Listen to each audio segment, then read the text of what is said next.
One stormy Sunday morning, a desperate crowd fills the massive hall of Sacred Light Ministries.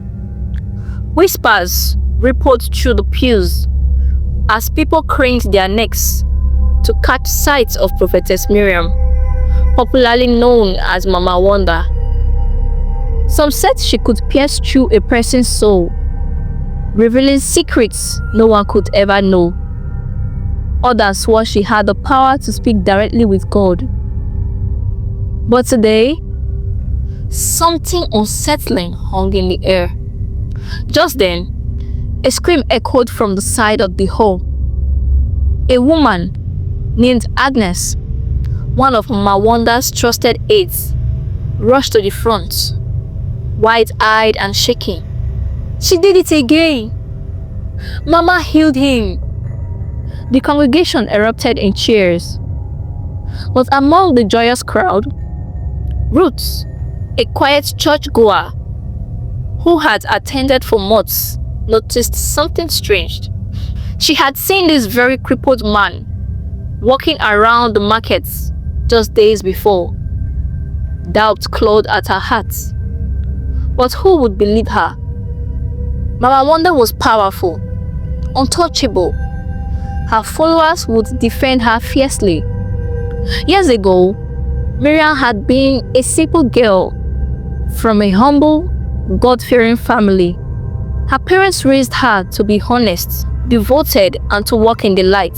She was the shining hope of their church, leading Sunday school, organizing prayer meetings, and singing in the choir.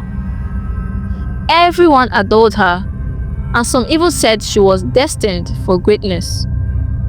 But no one could have foreseen the dark path she would take.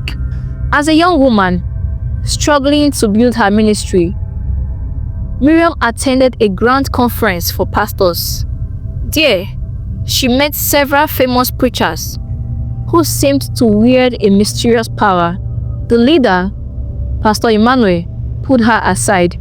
"You are trying to be godly, but you will never make an impact until you are willing to make sacrifices," he told her. He spoke of a special ceremony that would require a significant offering. At first, Miriam hesitated, but Emmanuel promised it would grant her the influence she desperately sought. Driven by her ambition, she agreed.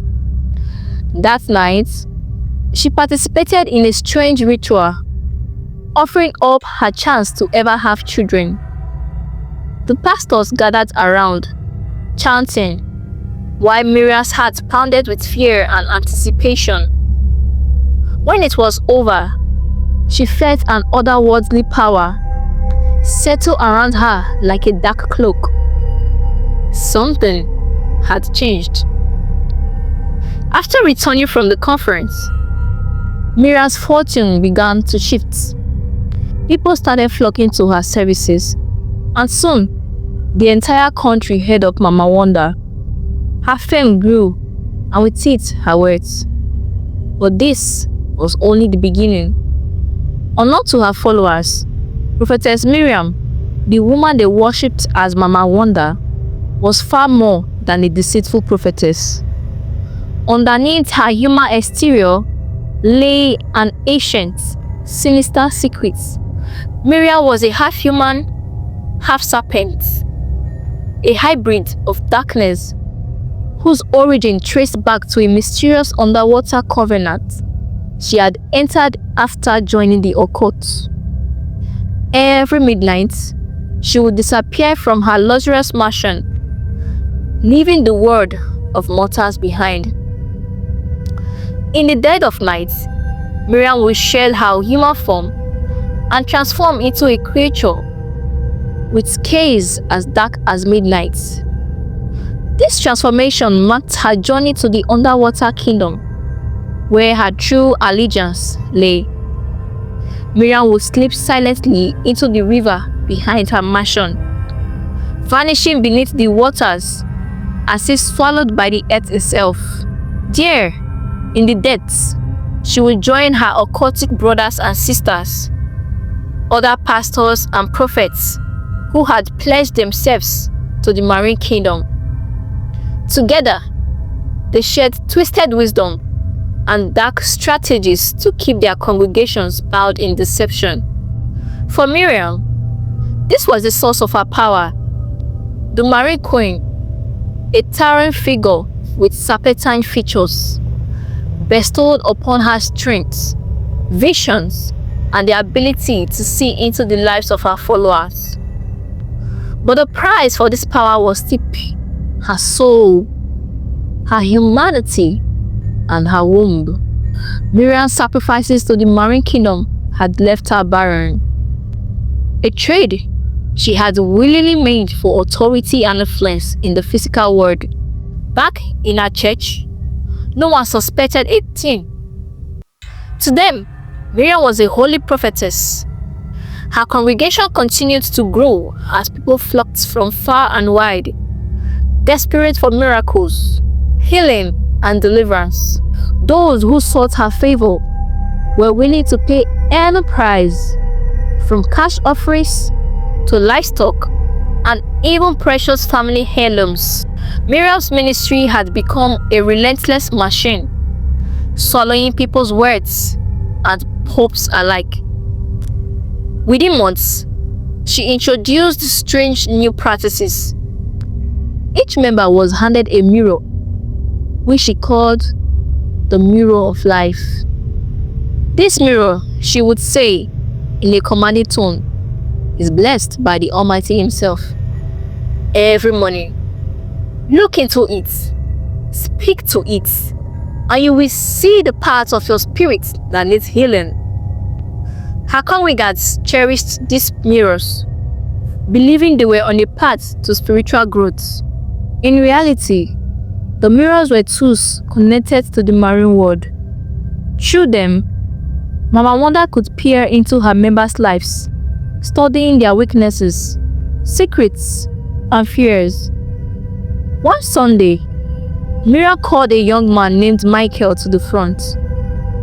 "Last night, you argued with your wife about her spending habits, did you?" she said with a sly smile. Michael gasped. How did you know?" The congregation erupted into a frenzy, marveling at Mama Wanda's ability to know every detail of their lives. In truth, she had used her mirror to summon Michael's spirit the night before, gathering all she needed to make her revelation sound divine. The church soon introduced holy water and miracle oil, bottled with simple labels but sold at exorbitant prices. Miriam would wave her hands over the items, claiming they could cure any sickness, fix any marriage, and bring financial blessings. Ruth, the quiet observer, clenched her fists as she watched a struggling mother give her last savings for a tiny bottle of miracle oil. Her suspicions deepened. Prophetess Miriam wielded her power not only to deceive but to control lives. She took a particular interest in wealthy, influential men, especially those she sensed could be easily manipulated. If she set her sights on a married man, she would concoct visions and divine revelations that cast doubt upon his wife, creating chaos in the household. One such target was a successful businessman named Mr. Ade, whom she manipulated into an affair under the disguise of spiritual deliverance. Ruth grew increasingly disturbed as she uncovered Miriam's schemes. This wasn't just spiritual deception, it was a web of lies that destroyed families and tore relationships apart. Ruth resolved to expose Miriam straight in. One fateful night, driven by a mixture of curiosity and courage, Ruth decided to follow Miriam. She waited in the bushes near the river behind Miriam's mansion, clutching her phone tightly, hoping to capture evidence. At midnight, Miriam emerged, gliding gracefully toward the river. Ruth watched in horror as Miriam chanted in an ancient, unsettling language. Before her eyes, Miriam's skin shimmered, scales emerged, and her legs melded together. Her eyes glowed as she slid silently into the water, disappearing beneath the surface. The next morning, Ruth returned to the church, her spirit heavy but resolved. She began gathering evidence, recording photos, and testimonies from others who had seen through Miriam's deception. When Ruth finally released her findings to the media, the world was shocked. Reports of staged miracles, fraudulent healings, and occult connections spread like wildfire. Many congregants wept openly, mourning the years and money they had poured into Miriam's ministry. In her final address to the church, Ruth spoke to the congregation, "My brothers and sisters, this experience has taught me something crucial.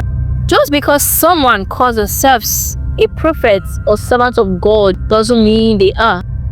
We must be discerning and vigilant, seeking the truth beyond appearances. Not every church or prayer house represents God's light." Ruth reminded everyone that while Miriam's story cast a dark shadow, it didn't mean all spiritual leaders were deceivers. They were true servants of God, men and women who worked tirelessly in humility and sincerity to bring God's love and truth to His people. They don't ask for works or demand strange sacrifices. They simply live in a way that reflects the goodness and mercy of the Almighty. The congregation dispersed, forever changed, as Ruth's courage illuminated the paths to truth and freedom. Hi there. A huge thank you to each and every one of you for watching. We at African Tales are thrilled to have you as part of our community. We'd love to hear from you in the comment section what you think about the story. If you love the story and you would like to see more of it, please share it with your friends and family, and do not forget to hit that like button. Also, if you want us to recreate more stories like this, do not forget to subscribe to our YouTube channel, hit that notification button, and join the conversation. Till we come your way again with more interesting stories. Bye.